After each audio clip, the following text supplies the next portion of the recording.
রমজান মাসে কি সত্যি কবর আযাব বন্ধ থাকে, নাকি এটি আমাদের সমাজে প্রচলিত একটি ধারণা?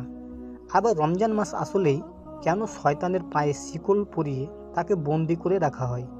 এর পেছনে কি রহস্য লুকিয়ে আছে? রমজান মাসের রাত্রিতে তিনটি কাজ আল্লাহ তাআলা স্পেশালভাবে করে থাকেন, যেগুলো কি কি?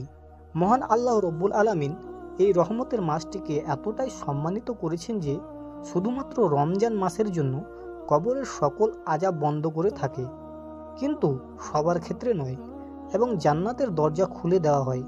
আল্লাহ তার বান্দাদের মধ্যকার সকল পর্দা এই মাসে সরে যায়, রহমতের দরজা প্রশস্ত হয়ে যায়। এই মাসটি পুণ্য অর্জনের সক্ষম সময়, জীবনের সবচেয়ে বড় সুযোগের সময়। রমজান মাসে আল্লাহ তাআলা মানবজাতির খুব নিকট অবস্থান করেন এবং বান্দাদের দোয়া খুব সহজেই তার নিকট পৌঁছে যায়। দ্রুত দোয়া কবুলের আশায় জাগে। এই পবিত্র মাহে রমজানে আল্লাহ তাআলা হাত তুলে নেকি দান করতে থাকেন, অফুরন্ত সওয়াব বর্ষণ করতে থাকেন। আল্লাহ চান তার সকল বান্দা যেন জান্নাতে প্রবেশের সুযোগ পায়, সফলতার দরজা যেন সবার জন্য খুলে যায়। এই কারণে এই মাসের ওসিলায় তিনি তার বান্দাদের ইবাদতকে বহুগুণে পুরস্কৃত করেন। তাই পবিত্র রমজান মাস হচ্ছে আত্মশুদ্ধির সর্বোৎকৃষ্ট সময়, নিজেকে বদলে ফেলার শ্রেষ্ঠ অধ্যায়। রমজান মাসে জাহান্নামের দরজা এক মাসের জন্য বন্ধ করে দেওয়া হয়, যাতে সেখানে আযাব পেতে থাকা মানুষেরা সামান্য সময়ের জন্য স্বস্তি পায়।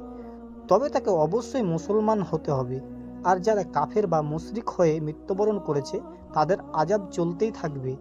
কিন্তু সরাসরিভাবে কোথাও কোনো দলিল নেই যে রমজান মাস সবার কবরে আযাব বন্ধ থাকবে। রমজান মাস আমাদের সামনে জান্নাত লাভের একটি সুবর্ণ সুযোগ নিয়ে আসে, নতুন আশার দরজা খুলে দেয়।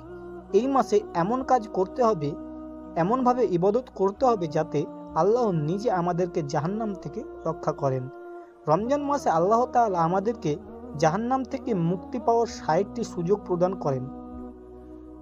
অর্থাৎ প্রতি রোজার দিনে আমাদের সামনে জাহান্নাম থেকে বাঁচার জন্য ২টি করে সুযোগ থাকে। শুধু তাই নয়, সারা রমজান ব্যাপী শয়তানকে বন্দি করে রাখা হয়, যাতে রমজানের সময় বান্দাদের অনিষ্ট করতে না পারে। সেই সাথে তার সঙ্গী সাথীদেরকেও আল্লাহ তাআলা আটকে রাখেন। আর রমজান মাসের মাহিমায় এই এক মাস আমাদের অন্তরে কুচিন্তা খুব সহজেই জাগ্রত হয় না, পাপের প্রবণতা দুর্বল হয়ে পড়ে।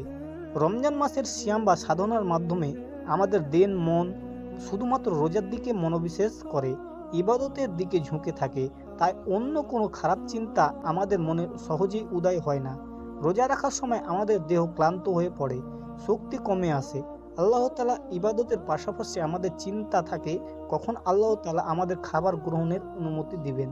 তাই হারাম চিন্তা তখন আমাদের মনে উদয় হয় না। অন্যদিকে অন্য মাসে ভরা পেটে থাকলে খারাপ চিন্তা, হারাম চিন্তা আমাদের পেয়ে বসে।